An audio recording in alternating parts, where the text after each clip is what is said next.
ജീവിതത്തിലും ബിസിനസ്സിലും ഒക്കെ വിജയിക്കണം എന്നൊക്കെ ആഗ്രഹം എല്ലാവർക്കും ഉണ്ട്. പലരും ഭയങ്കരമായിട്ട് എനിക്ക് അങ്ങനെ ആവണം ഇങ്ങനെ ആവണം എന്നൊക്കെ പറയും.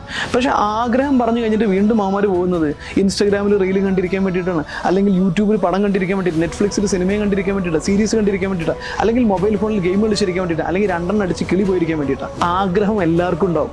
പക്ഷേ ഈ ആഗ്രഹം നേടണമെങ്കിൽ കുറച്ചധികം പണിയൊക്കെ എടുക്കണം. അതിന് ഏറ്റവും ഇമ്പോർട്ടൻ്റ് ആയി വേണ്ടത് എന്താണെന്ന് പറയുക, ഫോക്കസ് ആണ്. ഒരു ലക്ഷ്യം തീരുമാനിച്ചു കഴിഞ്ഞാൽ, ഒരു ആഗ്രഹം, അത് ബിസിനസ്സിലാവട്ടെ, കരിയറിലാവട്ടെ, IAS കാരനാവാനാവട്ടെ, എന്തും ആവട്ടെ, നിങ്ങളൊരു കാര്യം തീരുമാനിച്ച് കഴിഞ്ഞാൽ പിന്നെ നിങ്ങളുടെ ഫോക്കസ് അതിലേക്ക് പോകണം. അതിലേക്ക് മാത്രമായിട്ട് ഫോക്കസ് ചെയ്യണം. വേറെ ഒന്നും തലക്കകത്തേക്ക് കയറാത്ത രീതിയിൽ നിങ്ങളുടെ ഫോക്കസിനെ നിങ്ങളുടെ ലക്ഷ്യത്തിലേക്ക് നിങ്ങൾക്ക് കൊണ്ടുപോകാൻ കഴിഞ്ഞു കഴിഞ്ഞാൽ നിങ്ങൾ അച്ചീവ് ചെയ്യും. ആഗ്രഹമില്ലാത്തവനല്ല വിജയിക്കുന്നത്. എല്ലാവർക്കും ആഗ്രഹമുണ്ട്, പക്ഷെ ഫോക്കസ് ഇല്ലാത്തവനാണ് പരാജയപ്പെടുന്നത്. ഫോക്കസ് ഉണ്ടാവണം. ഫോക്കസ് ഉണ്ടെങ്കിൽ, ആഗ്രഹത്തിൻ്റെ കൂടെ ഫോക്കസും കൂടെ നിങ്ങൾ ഫില്ല് ചെയ്ത് വെച്ച് കഴിഞ്ഞാൽ, അതിനുവേണ്ടി എഫേർട്ട് എടുക്കാൻ തയ്യാറായി കഴിഞ്ഞാൽ, any goal is easy for you.